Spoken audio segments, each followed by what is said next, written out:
നമസ്കാരം. അഭിലാഷോടെയാണ്.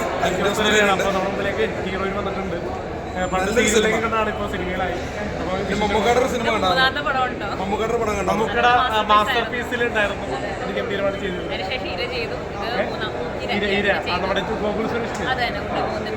എന്തായാലും നല്ല പെർഫോമൻസ് അതിനകത്ത് ചെയ്തിരിക്കുന്നത്. നല്ലൊരു ഗംഭീരം എന്ന് വെച്ച് കഴിഞ്ഞാൽ പാർട്ട്നേഴ്സ് എന്ന് പറഞ്ഞാൽ ആദ്യമായിട്ട് നവീൻ ചേട്ടൻ ഡയറക്ഷൻ ചെയ്യുക എന്നുള്ള ആദ്യമായിട്ടൊന്നും തോന്നില്ല. കാരണം ഗംഭീരമായിട്ട്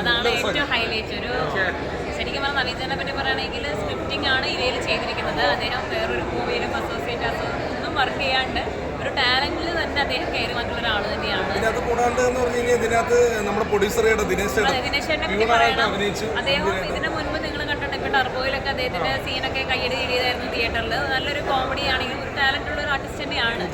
പ്രൊഡക്ഷൻ കൂടാതെ ഒരു ആർട്ടിസ്റ്റിനെ കൂടെയാണ് നമുക്ക്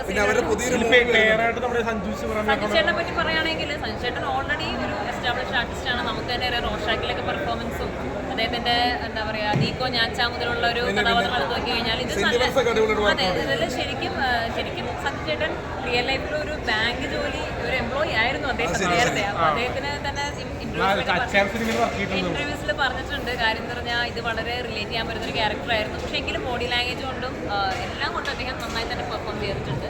ഒബിയസ്ലി ഞാൻ നമുക്കറിയാലോ എന്റെ പേര് നീരജ എന്നാണ്. ഇനിയെങ്കിലും അറിയാതെ എല്ലാവരും വന്ന് കാണുക.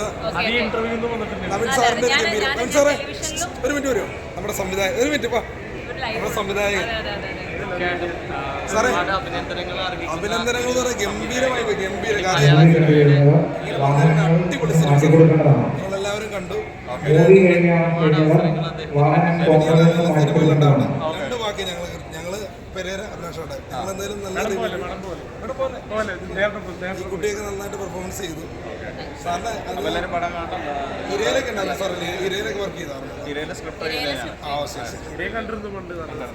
എന്തായാലും ഇനി ഇതുപോലെ സിനിമ ഉണ്ടാവട്ടെ. എല്ലാവരും ഗംഭീരമായിട്ട് നമ്മുടെ പ്രൊഡ്യൂസർ ഗംഭീരമായിട്ട് അഭിനയിച്ചു. ദിനേശ് ചേട്ടൻ ഗംഭീരമായിട്ട് എന്തായാലും ഇനിയും സിനിമകളുണ്ടാവും.